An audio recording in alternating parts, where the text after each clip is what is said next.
বিশ্বের বাঘা বাঘা বোলারদের ছাপিয়ে বিশ্বসেরা বোলিং স্পেল নির্বাচিত হয়েছে তাসকিনের একটি ম্যাচের বোলিং। আইপিএল, বিগ ব্যাশ কিংবা পিএসএল, সিপিএল নয়, বরং বিপিএলে তাসকিনের এক বোলিং স্পেল হয়েছে বিশ্বের সব লিগের বোলারদের চেয়ে সেরা। এক ম্যাচে 7 উইকেট একাই তুলে নিয়েছিলেন তাসকিন, এবার পেলেন তার স্বীকৃতিও। আরও থাকছে প্রতিবেদনে। বাংলাদেশ প্রিমিয়ার লিগে অসাধারণ এক বোলিং স্পেল দিয়ে আলোচনার কেন্দ্রে উঠে এসেছেন বাংলাদেশের পেসার তাসকিন আহমেদ। আন্তর্জাতিক ক্রিকেট ভিত্তিক জনপ্রিয় ক্রীড়া মাধ্যম ইএসপিএন ক্রিকইনফোর নজরে জায়গা করে নিয়েছে তার এই পারফরমেন্স। ঢাকা ক্যাপিটালসের বিপক্ষে 19 রানে 7 উইকেট নিয়ে ফ্রাঞ্চাইজি টি-20 লিগে বিরল এক কীর্তি গড়েছেন তিনি। টি-20 ক্রিকেটে এক ইনিংসে 7 উইকেট নেওয়া খুবই বিরল ঘটনা।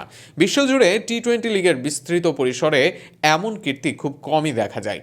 2025 সালের 2 জানুয়ারির আগে এই ফরম্যাটে মাত্র 2 জন বোলার ইনিংসে 7 উইকেট নেওয়ার কীর্তি গড়েছিলেন। সেই তালিকায় তৃতীয় বোলার হিসেবে নাম লেখান তাসকিন।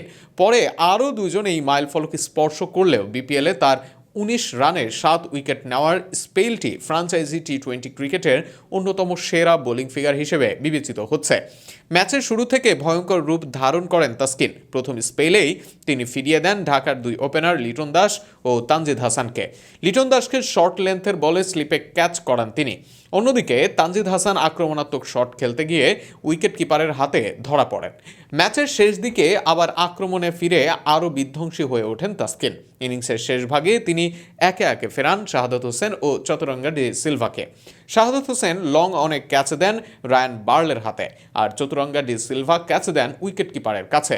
ইনিংসের শেষ ওভারেও তাসকিনের দাপট অব্যাহত থাকে। ওই ওভারে তিনি দ্রুত সময়ের ব্যবধানে আউট করেন আলাউদ্দিন বাবু, মুকিদুল ইসলাম ও শুভম রঞ্জনকে। 4 বলের ব্যবধানে 3 উইকেট তুলে নিয়ে নিজের 7 উইকেট পূর্ণ করেন এই ডানহাতি পেসার। তাসকিনের বিধ্বংসী বোলিংয়ে বিপর্যস্ত হয়ে পড়লেও শেষ পর্যন্ত ঢাকার ইনিংস থামেন 9 উইকেটে 174 রানে।